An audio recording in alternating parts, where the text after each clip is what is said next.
Hola, un saludo desde la Comisión Nacional contra las Adicciones. Soy el doctor Gadi Savicki y el día de hoy tenemos preparado un evento muy importante, conmemorativo, relativo al 31 de agosto, que es el Día Internacional de la Sensibilización contra la Sobredosis o por la Sobredosis.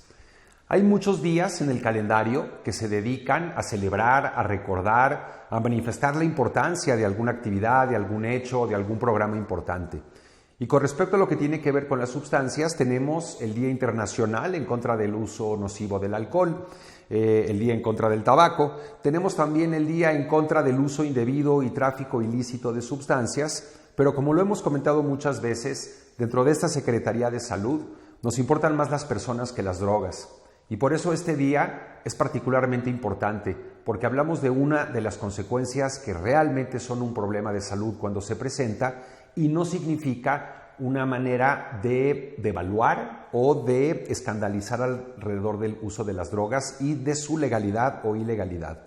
Aquí sí estamos hablando de un problema de salud pública que va más allá del consumo per se y que pone en riesgo la vida de las personas y de manera inversa nos permite salvarle la vida a personas que utilizan drogas. Este día se empezó a conmemorar desde el año 2001, esta es la 21ª, la 21ª edición, promovido por una compañera que se llama Sally J. Finn en Melbourne, Australia, y ella fue la primera que se dio cuenta que era muy importante el sensibilizar y visualizar que este fenómeno de sobredosis ocurre en todo el mundo y que tiene distintos grados de severidad. Los objetivos de esta campaña, lo que queremos lograr a través de la celebración de este día es, número uno, en primer lugar, permitirle a las personas tener una forma de catarsis, una manera en donde vivir y sentir el dolor por las pérdidas de los seres queridos que han fallecido directamente por el consumo de alguna de estas drogas. En segundo lugar, el incluir a todos los ciudadanos y ciudadanas posibles. Esto es independientemente de su filiación política, de su religión o de su vida espiritual. También es muy importante el brindar información. El tener una información adecuada es uno de los mecanismos de reducción de daño individual, familiar y comunitario más importantes con los que contamos. También queremos enviar un mensaje muy claro, muy fuerte, directamente a las personas que usan sustancias. Ustedes son valorados, tienen valor como personas. El que hayan consumido drogas, el que hayan desarrollado una dependencia, no les quita sus derechos humanos, no los convierte en ciudadanos de segunda clase y tampoco necesariamente los hace malas personas. Es muy importante que a través de este día estimulemos el diálogo en la sociedad, en la comunidad, pero también en el legislativo, también en el ejecutivo, también por parte de la Corte Suprema, para que podamos seguir alertando y atajando estos problemas que tanto sufrimiento y vidas perdidas causan en México en menor medida, pero es precisamente lo que queremos evitar.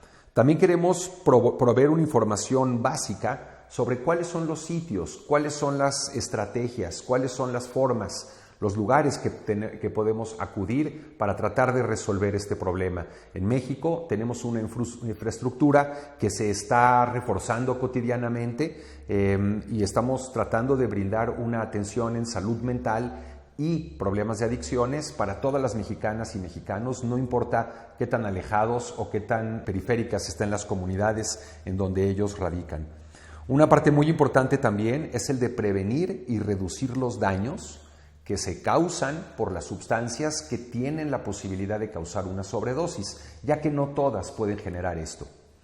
Y finalmente, es muy importante el hacerle ver a las personas en México, en todo el país, porque a través de este canal llegamos a todos los 32 estados, pero también a nuestros paisanos en Estados Unidos y a todos nuestros hermanos latinoamericanos que están involucrados en este problema y también son parte de la solución.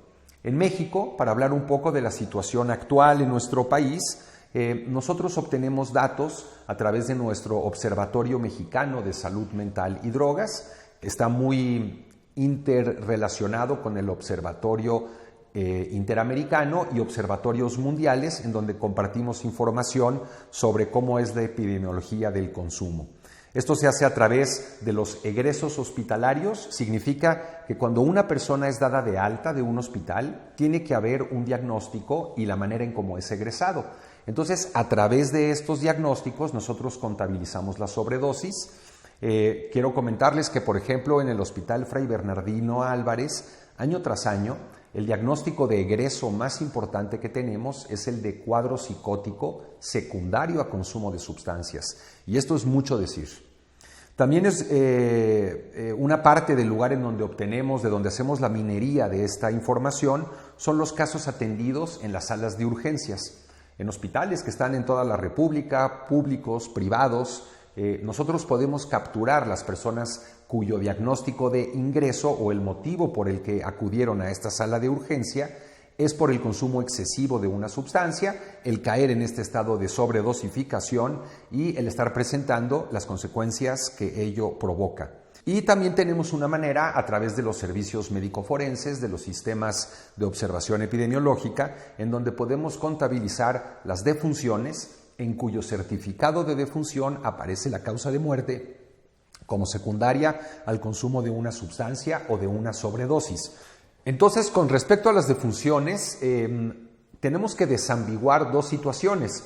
Aquellas personas que tuvieron una sobredosis fatal no intencionada, que fue, digamos, un accidente por la cantidad que se administraron o la pureza que tenía la sustancia, pero seguramente también hay algunos actos suicidas en donde el mecanismo de autolesión es a través del envenenamiento, pues por cualquiera de estas sustancias. En México, si hacemos una disección epidemiológica, durante el año 2020 tuvimos en total 809 defunciones registradas, validadas, que se atribuyeron directamente a una muerte provocada por sobredosis. 51 de ellos fueron por opiáceos, por narcóticos. 59 por sedantes, como pueden ser los barbitúricos o las benzodiazepinas. Recuerden que es muy probable en su casa, es posible que tengan Tafil o que tengan Valium o que tengan Ribotril. Este tipo de sedantes pueden generar una sobredosis sumamente severa y también causar la muerte. Y son una de las sustancias que vemos con frecuencia asociadas a la muerte, a la sobredosis. El alcohol, en 405 casos, es la mayor de todas, tiene el doble de cualquiera de las que le sigue. En México tenemos una situación importante. Los chavos y chavas le llaman a esto congestión alcohólica, pero los americanos le llaman alcohol poisoning, envenenamiento por alcohol. Y en México tenemos una manera muy patológica de beber, tenemos un consumo excesivo. Los jóvenes mexicanos y los jóvenes que viven en España, en Italia, en Francia y que toman vino, ¿no?, porque es la usanza en este patrón mediterráneo, tomamos casi lo mismo en Latinoamérica que en Europa. Sin embargo, en América Latina, en México, la tomamos entre viernes y sábado. Este patrón explosivo de beber grandes cantidades es uno que se asocia sobre todo con bebedores inexpertos, con personas que tienen una baja masa corporal, con personas que están tomando otros medicamentos o que quizás padecen algún otro padecimiento, alguna otra enfermedad. El alcohol se vuelve en la sustancia que causa la sobredosis fatal. Tenemos 44 casos por solventes. Estos son normalmente sustancias hidrocarburadas, solventes, pegamentos, limpiadores de tuberías, activos se le llama. Y tenemos 250 muertes por otras drogas en las que están acumuladas pues todas las que no he mencionado hasta este momento. Es muy importante hacer un énfasis en que el alcohol es una droga que genera sobredosis y que genera sobredosis mortales, y es algo que no todo el tiempo lo tenemos tan presente. Quiero decir también, con respecto al tabaco, tenemos una muy larga historia de conocer las muertes que provoca el tabaco por su consumo crónico. Los problemas pulmonares, cardiovasculares, el cáncer, pero desde que llegaron, desde el advenimiento de los sistemas de entrega electrónica de nicotina, esto significa vapeadores o calentadores de tabaco, nos hemos encontrado con que también hay personas que llegan con sobredosis mortales, escúchenlo bien, sobredosis mortales por haber consumido vapeadores. Algo hay en lo que se inhala en estos vapeadores que no tienen un registro sanitario y que han hecho que sujetos sanos, jóvenes, sin enfermedades de otro tipo, lleguen con un cuadro de sobredosis, de intoxicación aguda al hospital y fallezcan por problemas pulmonares derivados del vapeo. Entonces tenemos que ser muy claros con este riesgo que enfrentamos como sociedad el día de hoy. Como ya lo he comentado, algunos mensajes muy básicos. Quisiera empezar por retomar el que acabo de decir. El alcohol es una de las sustancias que generan mucha sobredosis. Las mujeres toleran menos alcohol que los hombres y por supuesto los menores de edad también deben de estar alejados del consumo de alcohol porque son más proclives a sufrir una sobredosificación, un envenenamiento alcohólico. Muchas sobredosis tienen un carácter de urgente, son una urgencia médica calificada, le llamaríamos.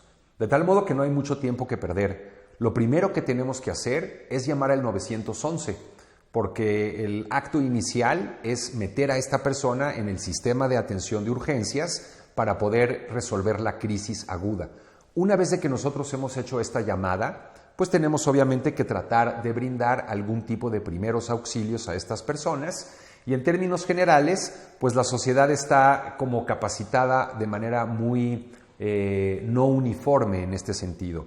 Es importante que las personas estén boca arriba, que tengan la vía aérea permeable, tenemos que observar si están respirando, tenemos que observar si su corazón late, tenemos que sentirlo, tenemos que hacer algún tipo de estímulo doloroso, puede ser presionar un poco en el esternón o pellizcar un poco la oreja para ver si el sujeto está reactivo.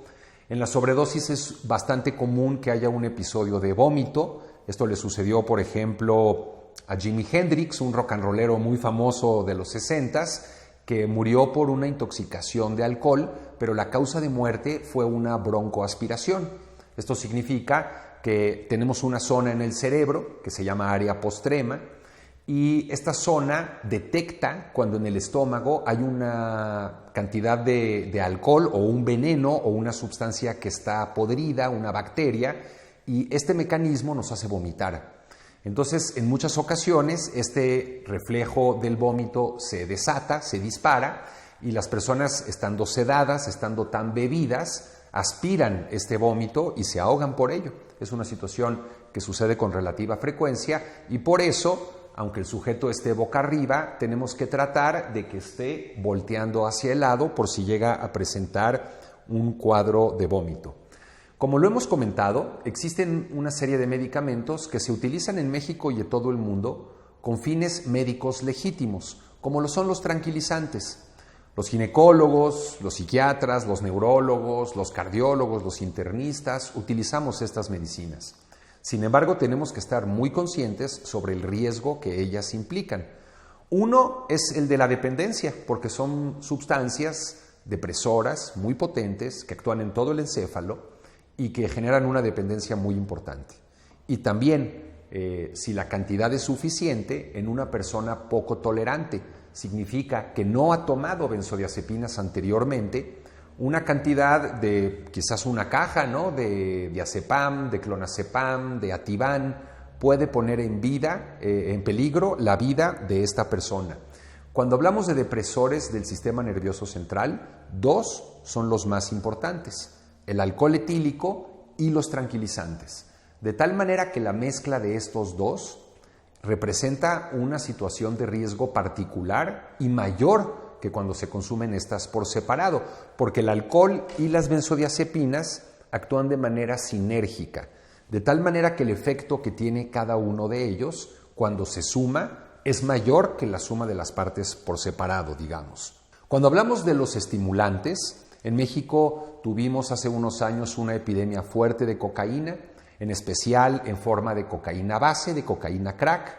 Esto todavía sigue presente en nuestro medio, pero no con la característica de una epidemia incrementacional como la que vivimos en los 90, pero tenemos lamentablemente, ¿no?, del otro lado, una sustancia que se llama cristalmetanfetamina, que se está utilizando de manera importante en el país, en casi todos los estados, principalmente en las ciudades, pero no exclusivamente, y este es un estimulante muy potente, muy barato, que se puede esnifar, se puede aspirar, se puede tomar vía oral, se puede inyectar y se puede fumar también. Se puede inyectar intravenoso o se puede inyectar intramuscular. Y cuando un ser humano se administra estos psicoestimulantes, tenemos un estado de agitación psicomotriz, de taquipsiquia, que significa pensamiento rápido, de nerviosismo, de sudoración, de angustia, de una elevación psicomotriz en el sentido de que el paciente está caminando, se está frotando las manos, no se puede quedar sentado.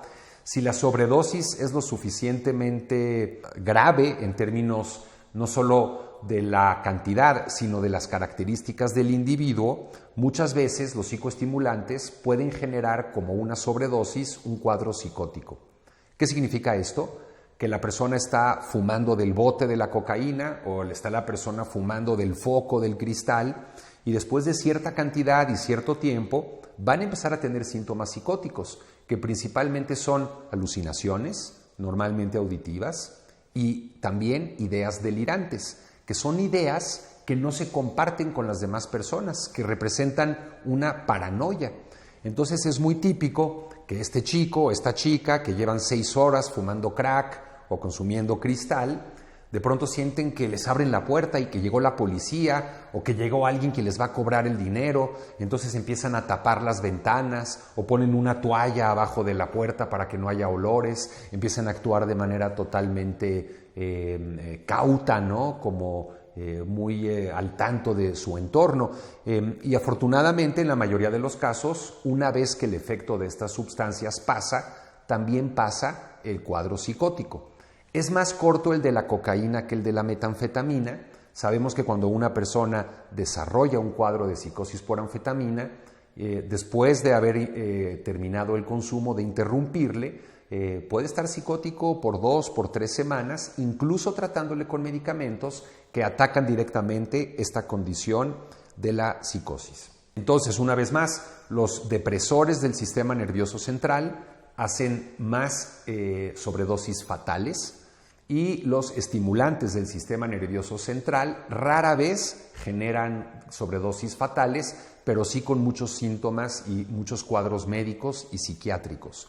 Normalmente las personas que mueren por el consumo de un psicoestimulante es porque tenían un problema cardiovascular o tenían algún otro tipo de condición médica y esto llevó pues, a un infarto al miocardio o llegó a una crisis convulsiva y esto desencadena una espiral de sucesos negativos que conlleva o que depara en la muerte de la persona. En términos de qué estamos haciendo, cuáles son las estrategias, hacia dónde nos tenemos que dirigir. Bueno, el alcohol es una droga que conocemos en México muy bien, es parte de nuestra sociedad, de nuestras maneras de conmemorar, de celebrar, de divertirnos también, de acompañar nuestros alimentos, pero también, como lo he comentado, tenemos aproximadamente 20 millones de mexicanos que utilizan de manera patológica el alcohol.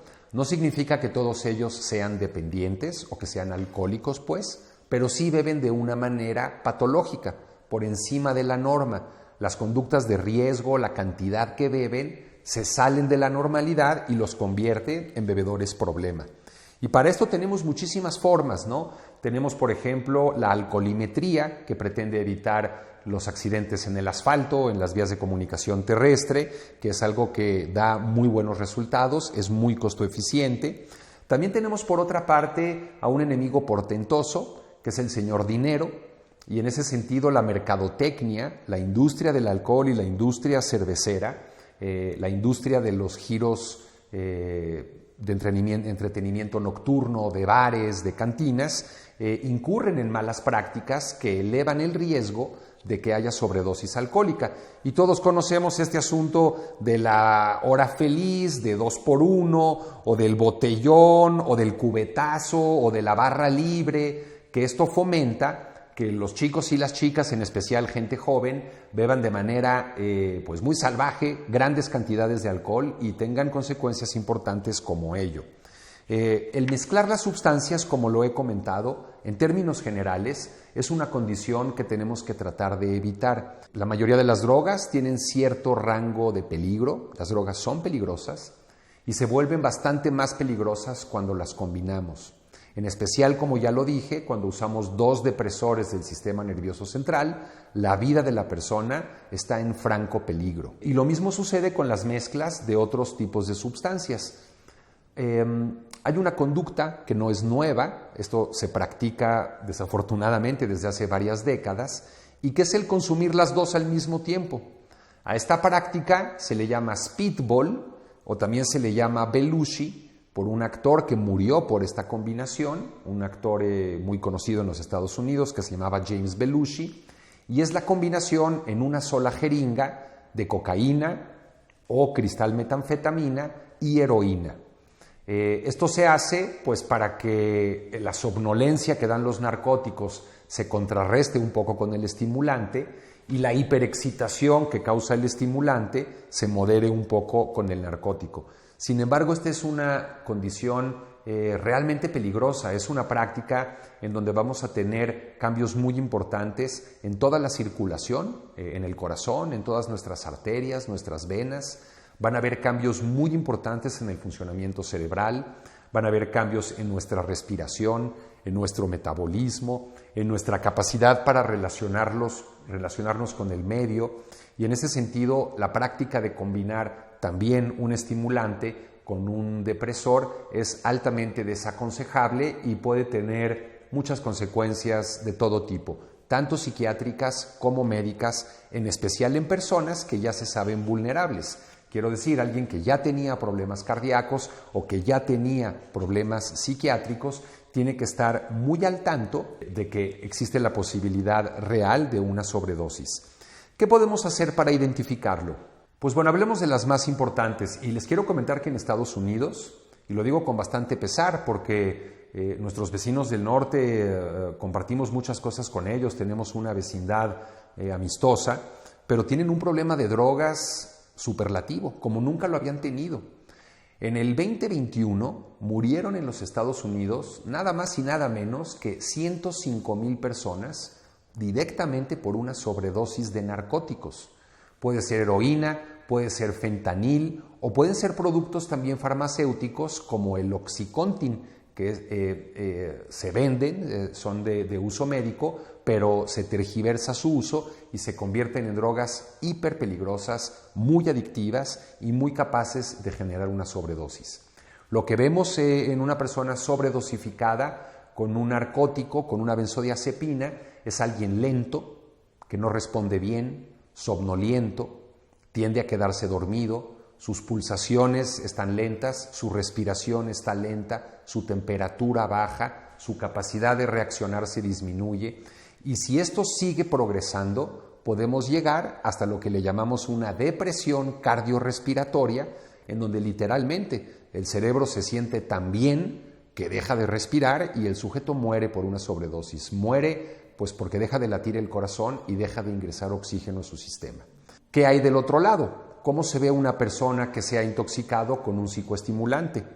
En primer lugar, va a tener pupilas dilatadas, a diferencia del que se intoxicó con un narcótico, que va a tener pupilas muy pequeñitas, como la cabeza de un alfiler se ve a veces, y le llamamos pupila puntiforme. Una vez más, tenemos que hacer una llamada al 911 inmediatamente, principalmente para que se le administre una sustancia a este sujeto que se llama naloxona, y la naloxona le va a revertir la sobredosificación de la heroína, de la morfina, de los opiáceos.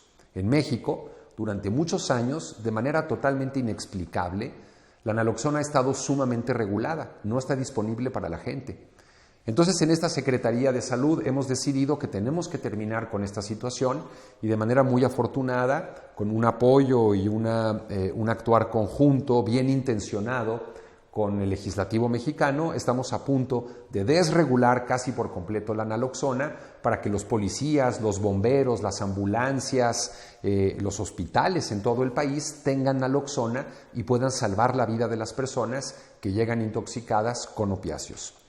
Entonces, cuando llega alguien intoxicado con un psicoestimulante, viene con pupilas dilatadas, como ya lo comenté, tiene un ojo muy abierto, digamos, tiene una frecuencia rápida. Un adulto en reposo, la frecuencia cardíaca tiene que ir entre 65 y 85 pulsaciones.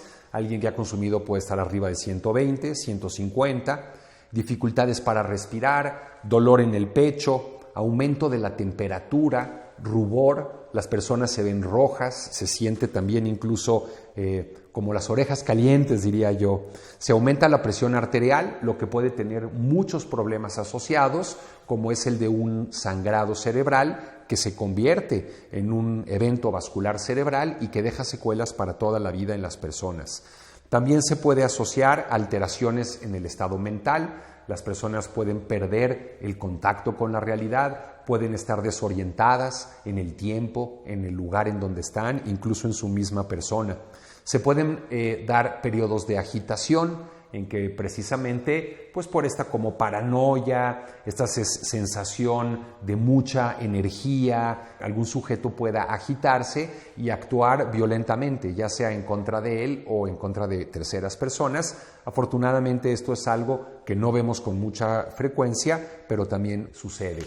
Y finalmente, un riesgo neurológico muy importante, cuando una persona ha consumido cantidades grandes de psicoestimulantes, en especial cocaína, puede caer en crisis de tipo epiléptico, les llamamos crisis convulsivas, aunque no sea epiléptico, es muy importante comentarlo. Ni se diga de las personas que ya padecen de epilepsia, por supuesto tienen que mantenerse muy alejados de los psicoestimulantes y ser muy cuidadosos también con los depresores. Entonces, habiendo tratado de transmitir algunos puntos importantes, quisiera hacer un llamado, una vez más, para las personas que usan drogas y las que no usan drogas, a sensibilizarse con respecto a este tema. Si no consumes drogas, no consumas drogas.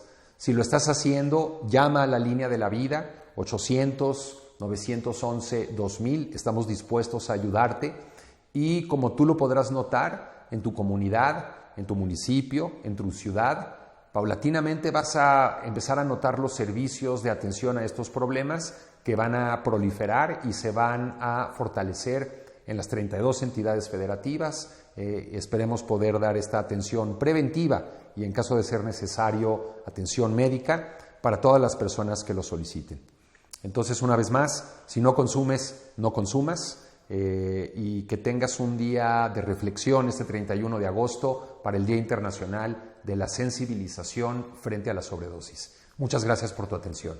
¿Sabes cuáles son los factores de protección contra las adicciones? Llevar una dieta sana. Tener amigos y familiares en quien confiar. Hacer ejercicio. Tener pasatiempos y actividades culturales. Fomentar la autoestima. Expresar las emociones. También dialogar. Cuando aplicas los factores protectores, conservas tu salud física y mental. Para saber más, llama a la línea de la vida. 800-911-2000. Juntos por la paz. Con ADIC. Gobierno de México. Si la ansiedad y la depresión no son atendidas, pueden llevar al consumo problemático de sustancias psicoactivas. También ocurre con la frustración o rechazo. Si no puedes lidiar con las emociones y crees que has intentado todo, hay profesionales en todas las áreas que te escuchan y orientan sin juzgarte. Dialoguemos. Si te sientes identificado o necesitas apoyo o consejo para alguien, llama a la línea de la vida, 800-911-2000. Juntos por la paz, con ADIC. Gobierno de México.